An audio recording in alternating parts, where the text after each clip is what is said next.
पितामह भीष्म युद्ध भूमि में पांडव सेना का विध्वंस कर रहे थे। वे निरंतर बाणों की वर्षा किए जा रहे थे। दोनों सेनाओं के बीच में आकर तपते हुए सूर्य की भांति सुशोभित होते वे पांडु पुत्र युधिष्ठिर के अच्छे अच्छे सैनिकों को चून चून कर मार रहे थे। युधिष्ठिर की सेना में भीष्म ने प्रलय का दृश्य उपस्थित कर दिया था। यह सब देख भगवान श्री कृष्ण मन ही मन विचार करने लगे। अब पांडव सेना का अस्तित्व मिटना चाहता है। भीष्म रणभूमि में एक ही दिन में संपूर्ण देवताओं और दानवों का नाश कर सकते हैं। फिर सेना और सैनिकों सहित पांडवों को युद्ध में परास्त करना इनके लिए कौन सी बड़ी बात है। महात्मा पांडुपुत्र युधिष्ठिर की यह विशाल सेना भागी जा रही है और ये कौरव रण क्षेत्र में सैनिकों को भागते देख पितामह का हर्ष बढ़ाते हुए उन्हें खदेड़ रहे हैं। भगवान श्री कृष्ण सोचते हैं कि अर्जुन इस युद्ध में तीखे बाणों की मार खाकर भी भीष्म के प्रति आदर और गौरव बुद्धि रखने के कारण अपने कर्तव्य को नहीं समझ रहा है। भगवान श्री कृष्ण के इस प्रकार चिंतन करते समय अत्यंत कुपित हुए भीष्म पितामह के द्वारा पुनः बहुत से बाणों की बौछार शुरू हो गई। उन बाणों की अधिकता के कारण न आकाश दिखाई दे रहा था, न दिशाएं न भूमि दिखाई देती थी और न ही भगवान सूर्य का दर्शन हो रहा था। उस वक्त धूल युक्त भयंकर हवा चलने लगी। संपूर्ण दिशाएं क्षुब्ध हो उठी।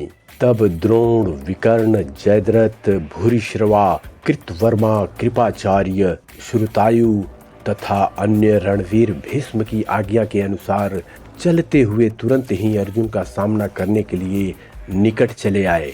जब सात्विकी ने दूर से देखा कि किरीटधारी अर्जुन घोड़े, पैदल तथा रथियों सहित कई लाख सैनिकों से घिर गए हैं तो वे तुरंत वहां आ पहुंचे। महाधनुर्धर सिनीवर सात्विकी ने सहसा उन सैनिकों के समीप पहुंचकर अर्जुन की उसी प्रकार सहायता की जैसे भगवान विष्णु कृत विनाशक इंद्र की सहायता करते हैं। युधिष्ठिर की सेना के हाथी, घोड़े, रथ और ध्वजाओं के समूह तितर बितर हो गए थे। भीष्म ने उनके संपूर्ण योद्धाओं को भयभीत कर दिया था। इस प्रकार पांडव सेनाओं को भागते देख सिनी वंश के प्रमुख वीर सात्विकी ने उनसे कहा कि क्षत्रियों कहाँ जा रहे हो। महापुरुषों द्वारा यह श्रेष्ठ क्षत्रियों का धर्म नहीं बताता। वीरों, अपनी प्रतिज्ञा मत छोड़ो, अपने वीर धर्म का पालन करो। जब श्री कृष्ण ने उन सभी योद्धाओं को सब ओर भागते देखा और इस बात पर भी लक्ष्य किया कि अर्जुन जो कोमल के साथ युद्ध कर रहा है और भीष्म इस संग्राम में अधिकाधिक प्रचंड होते जा रहे हैं, यह सब देख भगवान श्री कृष्ण सहन न कर सके। इसके बाद जो हुआ वो धर्म था या अधर्म, यह सब जानने के लिए वीडियो में अंत तक बने रहिए। प्रिय मित्रों, यदि आपने चैनल को सब्सक्राइब नहीं किया है तो अवश्य कर लें। तो चलिए बिना विलंब किए आगे बढ़ते हैं। श्री कृष्ण ने समस्त कौरवों को सब ओर से आक्रमण करते देख वीर सात्विकी की प्रशंसा करते हुए कहा कि जो भाग रहे हैं वे भाग जाएं, जो खड़े हैं वे भी चले जाएं। मैं इन लोगों का भरोसा नहीं करता। तुम देखो, मैं अभी संग्राम भूमि में सहायक गणों के साथ भीष्म और द्रोणाचार्य को रथ से मार कर गिराता हूँ। सात्विक वीर, आज कौरव सेना का कोई भी रथी मेरे हाथों से जीवित नहीं बच सकता।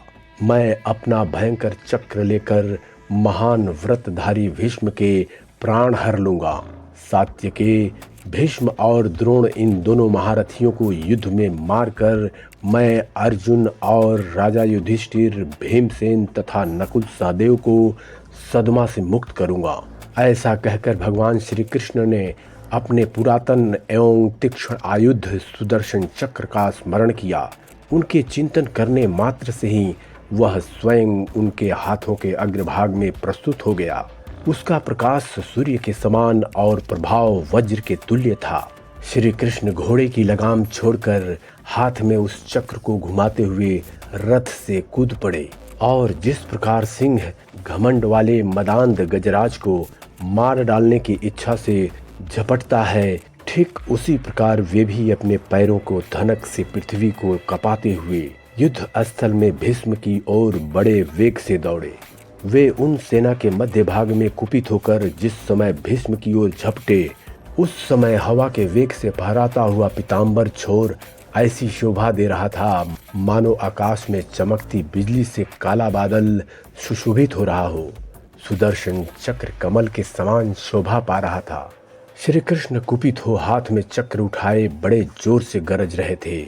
उन्हें इस रूप में देखकर कौरवों का संहार का विचार करके सभी प्राणी हाहाकार करने लगे। वासुदेव नंदन श्री कृष्ण के हाथों में यह सुदर्शन चक्र मानो जैसे संपूर्ण जगत का संहार करने तथा संपूर्ण प्राणियों को जलाकर भस्म कर डालने के लिए उठी हो। भगवान श्री कृष्ण को आगे जाते देख अर्जुन भी बड़ी उतावली के साथ रथ से कूदकर उनके पीछे दौड़े और निकट पहुंचकर उन्हें रोकना चाहा, परंतु भगवान श्री कृष्ण बहुत रोष भरे हुए थे।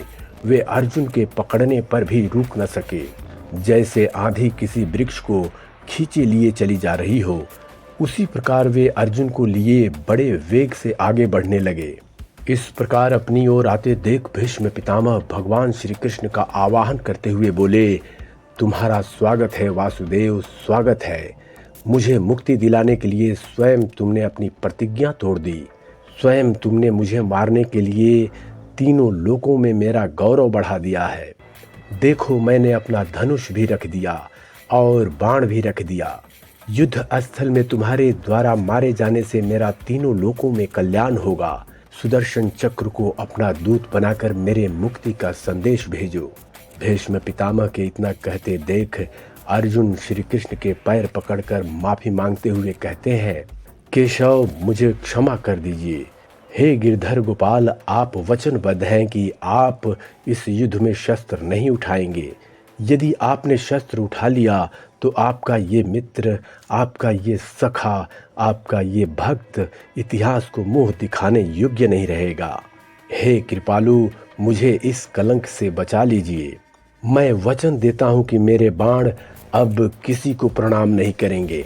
अर्जुन के इतना कहते ही श्री कृष्ण अर्जुन को उठाते हैं और मन ही मन अर्जुन की बातों से सहमत होते हुए पितामह भीष्म को कहते हैं, अपना धनुष उठा लीजिए गंगा पुत्र, अपना धनुष उठा लीजिए। भगवान श्री कृष्ण के आदेश से भीष्म पितामह अपना धनुष उठाते हैं और अर्जुन के साथ श्री कृष्ण भी अपने रथ पर जाते हैं और एक बार फिर प्रारंभ होता है अर्जुन और पितामह के बीच महायुद्ध। आगे जैसा कि आप जानते हैं, अर्जुन ने भीष्म को इतने बाण मारे थे कि वे बाणों की शैया पर हो गए थे। मित्रों, बस आज इतना ही। फिर मिलेंगे अगले वीडियो में नई पौराणिक जानकारियों के साथ। तब तक के लिए नमस्कार।